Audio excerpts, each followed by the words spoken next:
Welcome to another episode. We're glad to have you back. Without further ado, this one is a doozy. We're going to be doing the ultimate band on this podcast episode. And what this means is we're forming together a band that can do it all. That no matter what songs we have, no matter what genre we're getting into, we'll be able to sing and do it all. Everything except for probably opera. But we have some singers on here that probably can handle it. And definitely musicians. So let us begin. Okay, this is one I wanted to do because I hadn't seen anyone do it before, and I love music. I've loved music pretty much all my life, all the soon-to-be 53 years that I've been on this wonderful piece of rock that we call Earth.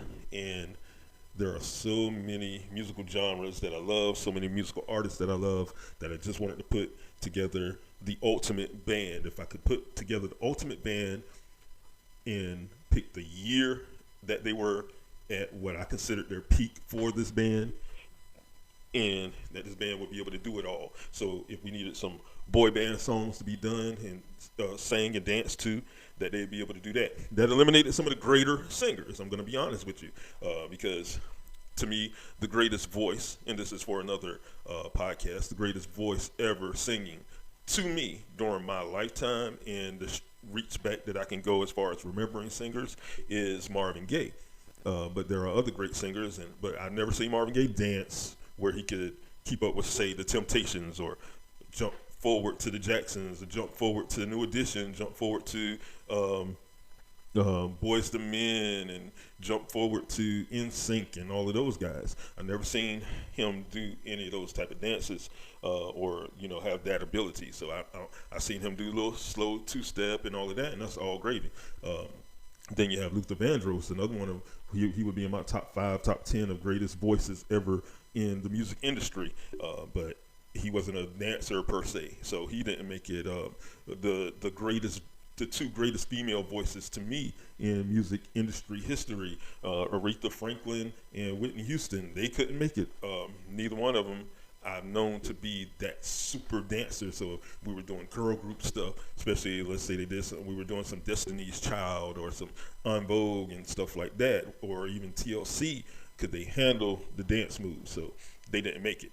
But there are some great people that did make it and that can fit in and do it all.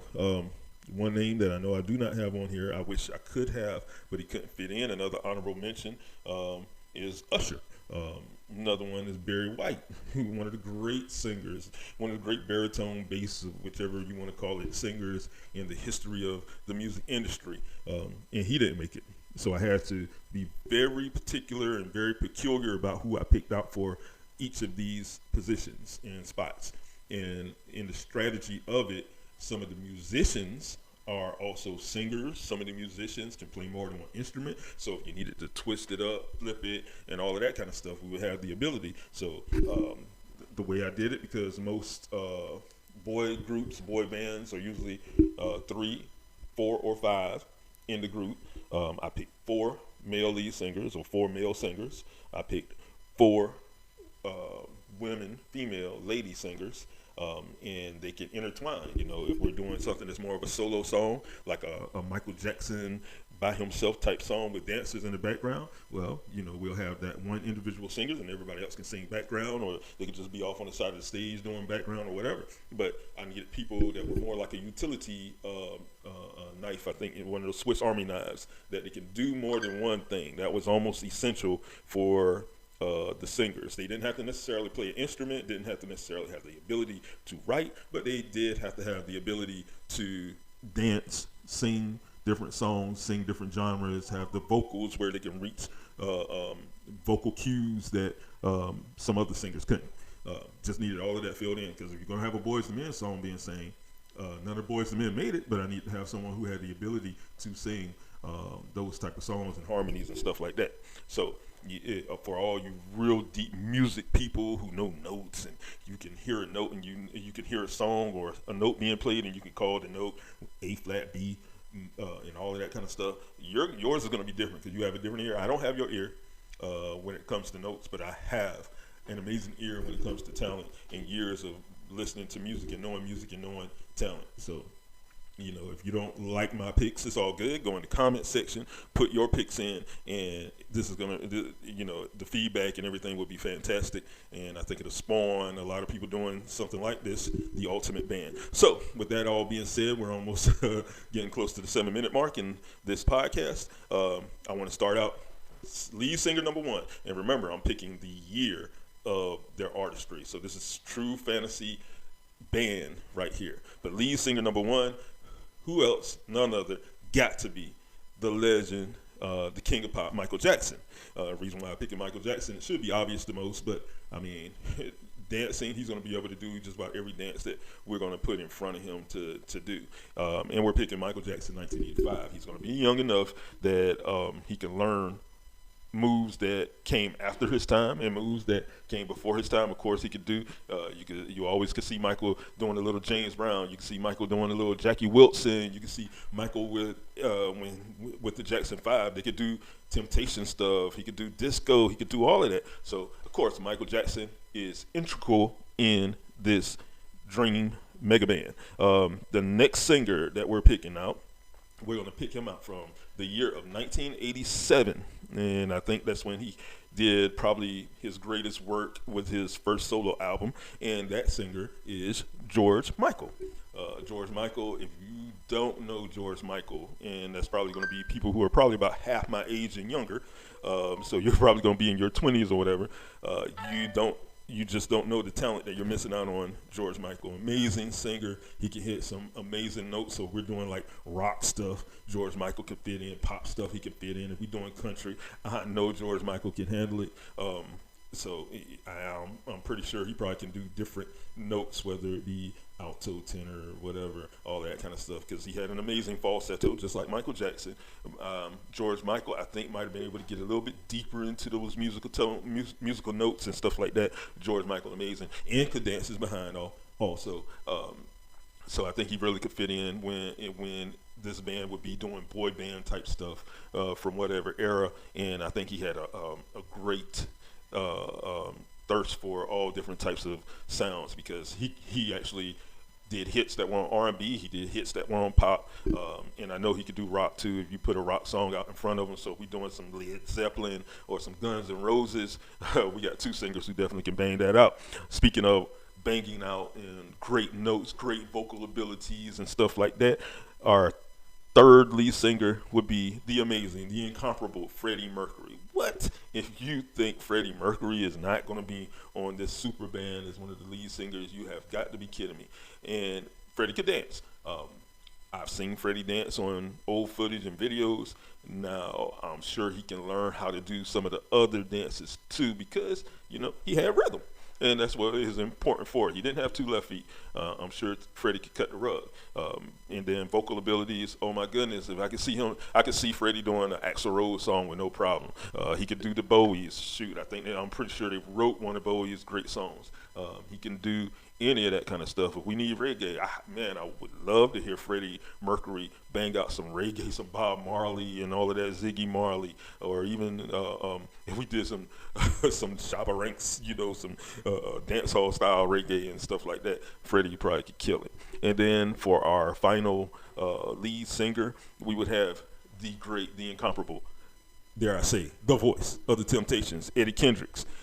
Picking Eddie Kendricks out because we need someone who can have that grittiness in his voice, that if we're doing an Al Green song, he can sing it with that fervor of Al Green, with a little bit more of the gospelist tinge that Al Green sings with, or even an Isaac Hayes song, or songs like that. So he would bring all of that encompassed in it. And of course, to me, the Temptations probably the first great super boy band in history.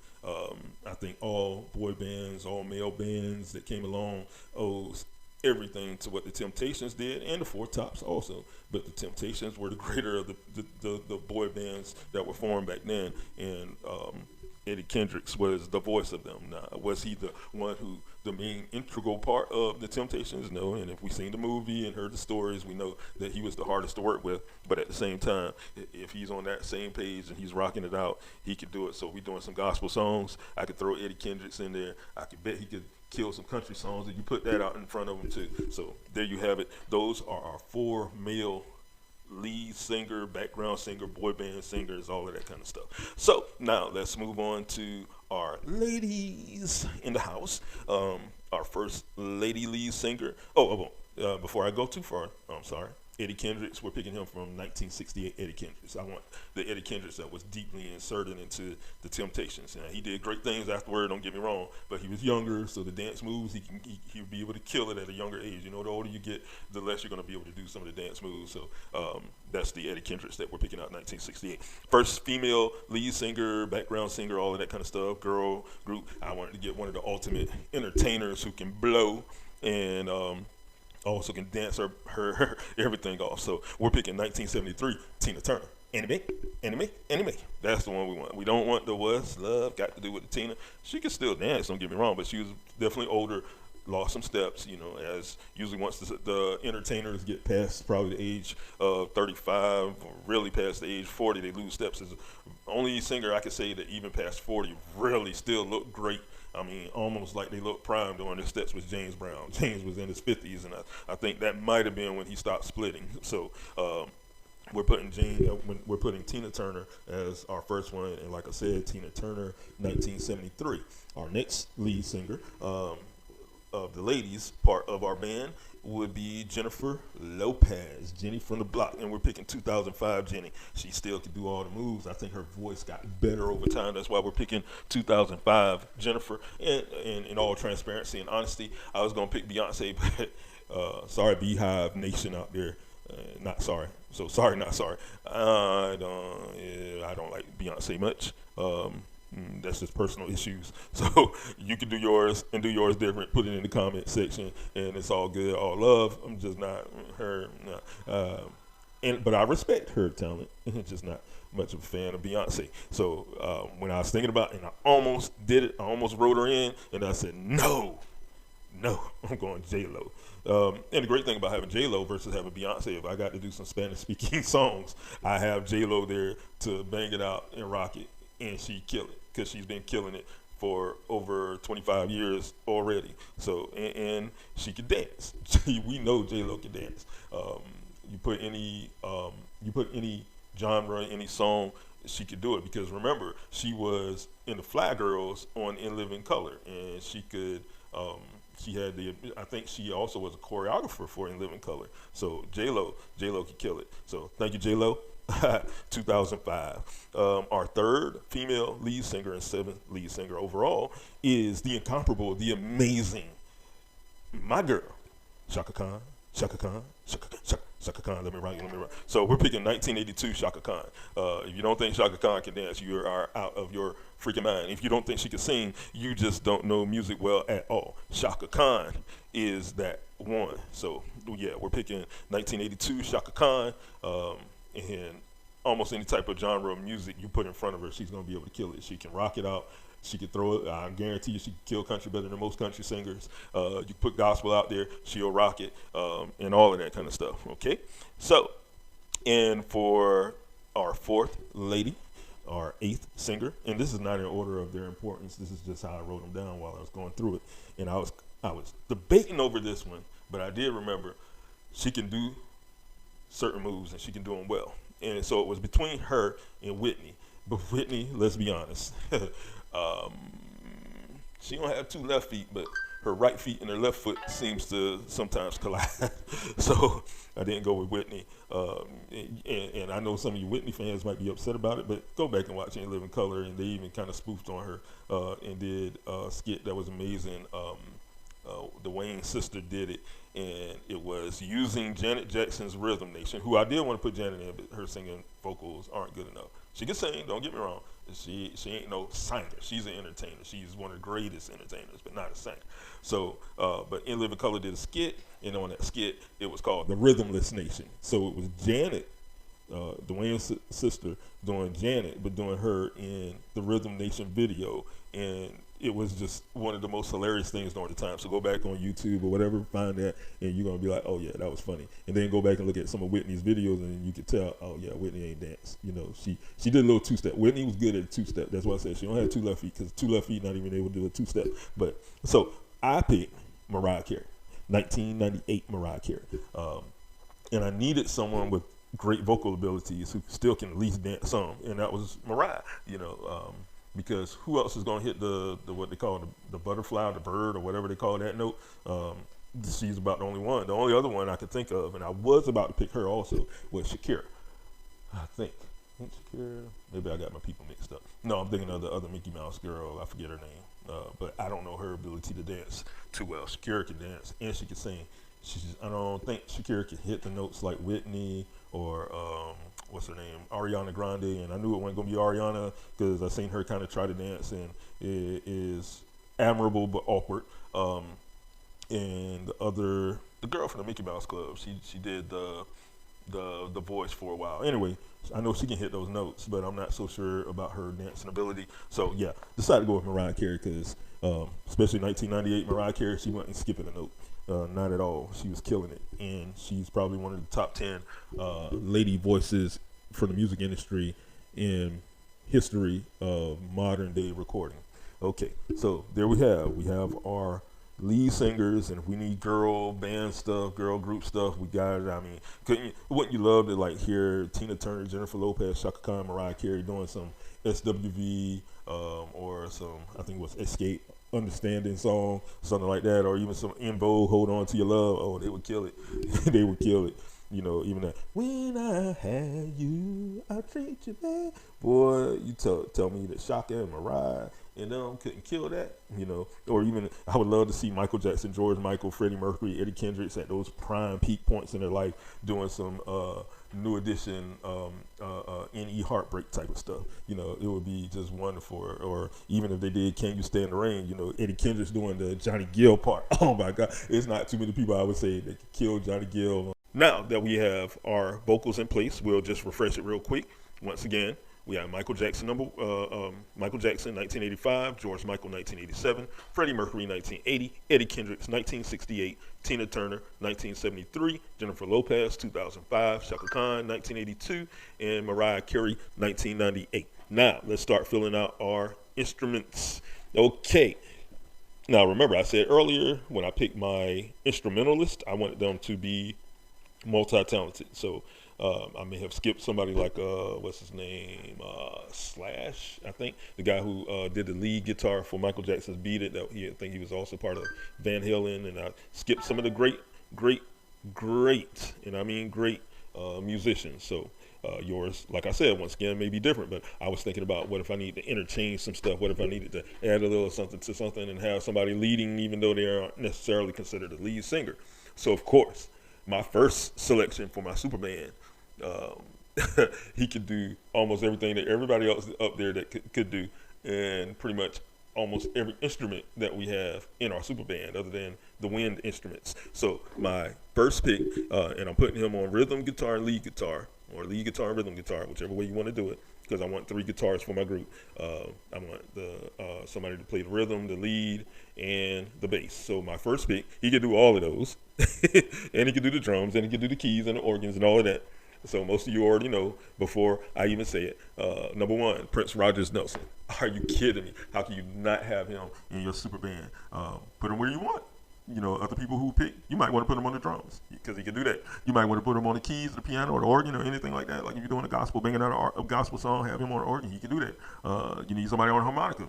He can do that. I know some of you might be like, harmonica? I don't remember him being on a harmonica. Go back and look at Thieves in the Temple, and he banged out the harmonica on that. So, once again, lead guitarist, Prince Rogers Nelson. In the year that I'm picking the Sign of the Time year because to me, Prime Prince actually was a little after that, but like a year after Sign of the Time. So I'm picking 1988. 1988 Prince. Couldn't beat him. Still can split, stick, and do all that. Even though I know this is for the guitarist, but interchangeable. Remember, we want him interchangeable. And he's the most interchangeable person that you can have on a group because he could do the lead singing stuff if we needed him to. He could get up there if we needed 5 people on the band. You know, my third guitar, second guitarist, he can fill in for that. Might just be able to say, hey, we don't need a rhythm guitar and just do the lead or just do the rhythm or whatever, and we're gonna be good. Put Prince right there. So that's my first person. And if you couldn't tell by the excitement of my voice, he's my favorite artist of all time. Period. So of course I'm gonna have him up there, and I just wanted to make sure that you guys knew that. And you can see it. See, I wasn't being super biased because I could have said I want him up front all the time. No, and put Prince right there on the lead guitar. We'll have time to put him up front. Have time for him to do multiple other things. Okay, so there we have Prince. My other rhythm guitarist, lead guitarist, I want Eric Clapton, 1989. Maybe one of the greatest guitarists of all times.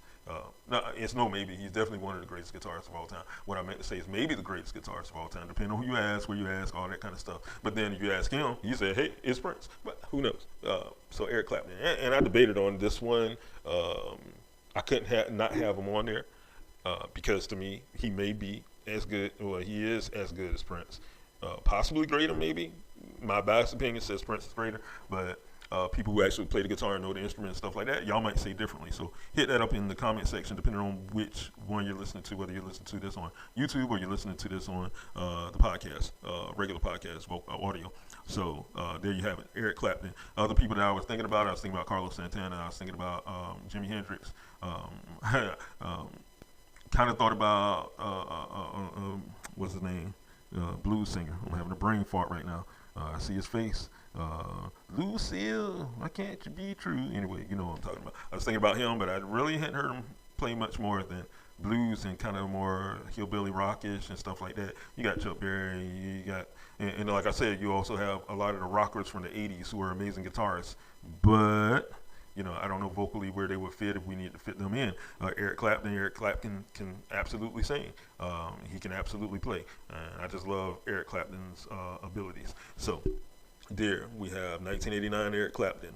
For the bass guitar, this was very strategic. I had quite a few different people in mind, but this person would help in a void that we have with the male vocalist. And with the male vocalist void is having somebody with the ability to do something like a Barry White song. Never gonna give you everything in my stuff, stuff like that. So there were other bass players I was thinking about. One main one that stood out was Bootsy Collins, but Bootsy can sing well. He can sing pretty well, but this person can sing something like a Barry White, Isaac Hayes song even better. And that person that I would have on the bass, he can play bass just as good as anybody else. That person would be the great incomparable Larry Graham, Mr. 1 in a million. Yeah, so that 1 in a million. Yeah, that's my dude. I love that Larry Graham song, and he definitely can handle doing some Barry White and all of that kind of stuff. And he's just an amazing bass player. Okay, so on this particular Superband, I want my desires to have two people on the keys. Like I said, I'm not a music person per se. I just know music, and there are sometimes where bands have two people playing the keyboards, even like with Prince and Revolution. Yeah, Dr. Fink and Lisa playing keys, and I've seen many other bands at least having two keyboardists and sometimes three. And with the intertwine of having Prince on there, if we only needed one guitar player, Prince can jump on the keyboards to have three on songs that would need three, stuff like that. Of course, heavy rock songs, metal songs, you wouldn't need that. So you actually can just, it's so much you can do with the Superband. So my first person on the keyboard, piano, would be Stevie Wonder. Who gonna beat him? Ain't many can beat him. There's people equal to him, but who gonna beat him? Stevie Wonder, amazing. We put him on the keyboard, and Stevie Wonder, we went Stevie Wonder 1985. Just in case I didn't say Larry Graham 1982. The Stevie Wonder 1985 Stevie Wonder, he was a hit-making machine. He was amazing. He crushed it, and if we needed him vocally, he can kill it, especially if we're doing some reggae. Stevie Wonder would be a great insert for more grassroots reggae type music. The next person on the keys, many listening probably will know who this is, and it's going to be a good amount that's not going to know who it is because I'm sure many don't listen to gospel. And I'm just saying that not out of ignorance. I'm saying that as you can see that in sales. But you may have vaguely heard of this person, but I'm picking this person because of his ability to play the keyboard, the piano, the organ. So I'm picking 2002 Kirk Franklin. he would be able to kill it. He'll fit in seamlessly with this super band. He knows music from many generations, and I'm sure he can rock with almost any genre. Even in his gospel career, he did stuff with like DC Talk and Toby Mac and stuff like that. So he can rock it. He can kill it. So definitely Kirk Franklin.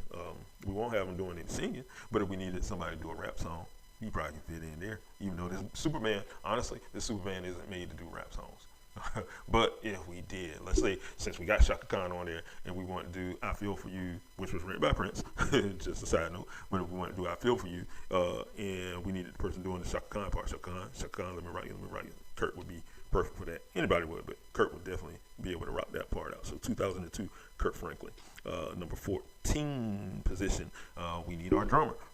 We need somebody who can kill the drums, and this particular person can definitely kill the drums, and he can also sing. One of the few people I know that can sing while playing the drums. So I'm picking 1986 Phil Collins, Mr. Studio, or I Can Feel It Coming in the Air 9. So we got somebody that can hit us with pop songs from the drum cage and sing. And the great thing I was thinking about with having people like Phil Collins doing the drums, Prince on the guitar, and all of that, when we do more high energy songs with the band, whether it's the male or the female band, if we need somebody, instead of having a darn soundtrack playing for the singers, which the super band would not. Trust me, because with Prince on there, he would say, I'm not going to be on there if we singing over some tracks. I can see him side-eyeing people suggesting this. The people on instrument can keep the vocals going while the lead singers are doing the dancing, and it's still gonna sound great. See, y'all ain't think about that. I thought about that. So you got them doing some Jackson 5 stuff, and let's say they start to get a little winded, or let's even say they're doing some New Edition stuff or some Backstreet stuff or stuff like that, or doing some Destiny's Child stuff. You got all of these people on instruments that still can hold those vocals down, including Phil Collins, while the dancers are doing their dance. So this is just an amazing band. I love it. I love this band. I hadn't come up with a name for this band. Maybe that'll be in another episode. I also have my sons, the Super Twins, working on theirs. So we're going to do another one where they're going to lay theirs down. So we got 2 more to do after this one. And then we'll probably do a 4th one where we'll kind of debate on, who has the best one. So anyway, so we got Phil Collins on the drums, 1986, Mr. Studio, and stuff like that. So the next few are just instruments I thought of that would be good to have on the set because of certain songs that we may do, and we want to have those particular people in place. So one of the instruments that I think would be very important to have with the super group is the saxophone, and who else would I pick other than Mr. Kenny G? So we're picking Kenny G from 1992. I'm not sure what he did his biggest hit song, which was Songbird, but he was young enough where I know he still had plenty of wind, wouldn't get winded, and he still may not get winded, I don't know. But that's when he really was making the biggest name for himself. But it's not like he has to do much dancing unless Prince is telling him to, because remember, Prince used to have his saxophonists, whether it was Eddie M., Eric Leeds, or Candy Duffler, playing. They would have to dance along with everything else. But anyway, Kenny G, 1992. Then if we wanted a trumpet player, what? Who else would I pick other than Dizzy Gillespie? And I'll pick him from 1970. Just Dizzy is probably the most renowned trumpet player that I know of.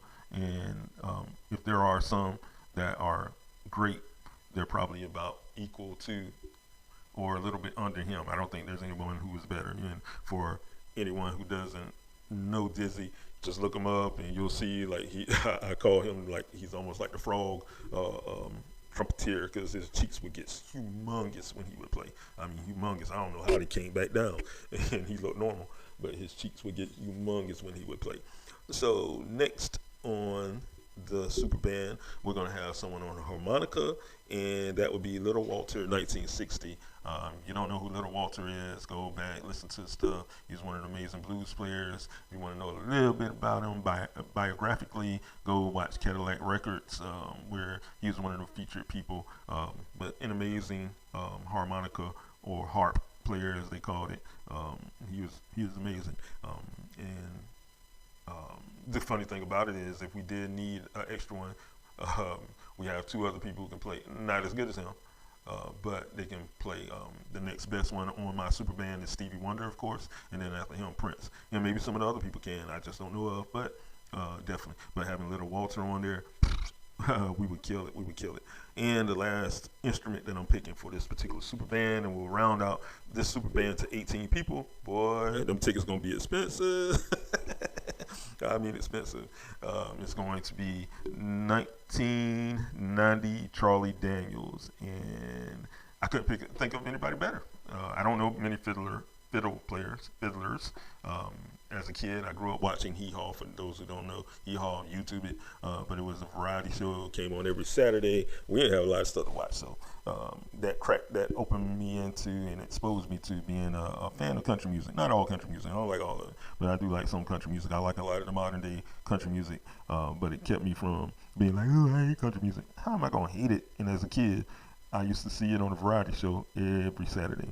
So, like I said, I don't know many fiddle players, but I know Charlie Daniels can kill it. I've heard him on enough stuff to know. And not to mention, or not to forget to mention, he's also, if I remember correctly, born. He at least grew up and lived in my hometown of Wilmington, North Carolina. So we have a few famous people from this little peninsula on the coast.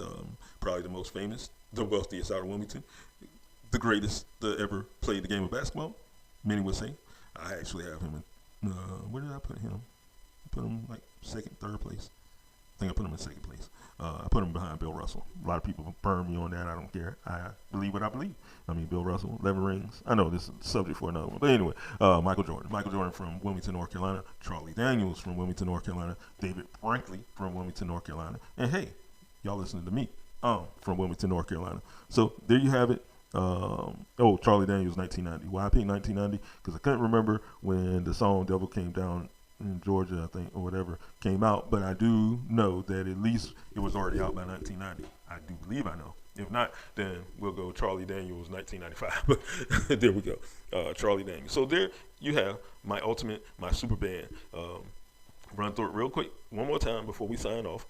We got Michael Jackson, 85, George Michael, 87, Freddie Mercury, 80, Eddie Kendrick, 68. We got Tina Turner, 73, Jennifer Lopez, 2005, Shaka Khan, 1982, Mariah Carey, 1998, Prince on the guitar, 1988, Eric Clapton on the guitar, 89, Larry Graham on the bass, 82, Stevie Wonder on the keys, 85, Kirk Franklin on the keys, 2002, Phil Collins on the drums, 86, Kenny G on the saxophone, 1992. Dizzy Gillespie on the trumpet, 1970. Little Walter on the harmonica, 1960. And Charlie Daniels on the fiddle, 1990. Why did I pick the fiddle? Just in case you want to know. A lot of country songs have a lot of good fiddles in it. So we want a good fiddler player in it instead of having to have the band do it on the keyboard. That's just my thought. I mean, it is a ultimate super band, and we're talking about if we had Elon Musk money. So we put this band together, had them operating good, and then once we had them on the road with that name power, that star power at each of their primes on the most part, tickets gonna be so bad. But you know, I'm a Christian, so if I had the money to do it and put them together, of course I'm gonna do some free concerts at some schools or something, so because I want everybody to be able to see this talent and this greatness of this band. But when you talk about going to places like the Crypto Arena in Los Angeles or whatever they're calling it, or going to the First Union Arena, or this band right here, we put them in SoFi and Wembley and Jerry World and all of that, FedEx Field and all of that. We put them in all of that because they're gonna sell it out every time. So it was still people who want less expensive tickets probably still can get there. They just wouldn't have a good seat. That's why I would have to do like some free concerts at some high schools or some schools or something like that, just so that everybody gets to witness this greatness and this talent. And it would be amazing to put these guys together at their prime, this whole thing, and putting together the song list, the tracks, what we're gonna play and all of that. Now I know it's gonna be a few people probably gonna be like, "Oh, your list sucks because you don't have any rockers, some real rockers out there." They'll be like, Prince wasn't a real rocker, he played pop. They're gonna say a lot of things, and I can see your argument, but it's my super band. So I love my super band. I think my super band can play any of that stuff, because if you just get somebody who just does rock and they don't have the ability to do some of the other stuff, you'd be messing up, at least to me. my band, I think we can play everything, every genre. The only one, like I said, I'm not concerned with this ultimate band playing hip hop. One of my future ones, I'm going to do a hip hop one. So it'll probably be something like this. I'll probably have to have about 5 rappers, probably 8 rappers, because I want to be able to do Wu-Tang stuff too. So you need plenty of rappers to do Wu-Tang. So, but on this one, I think this is an amazing band. What do you think? Hit it up in the comments. Write down who you would put in place of some of the other ones that I have on here and why you would put them. I definitely love to know that, because I think my list is ultimate. But I'm sure you think the same thing too. So hit it up, hit it up, hit it up, hit it up in the comments. Thank you for joining us. Peace.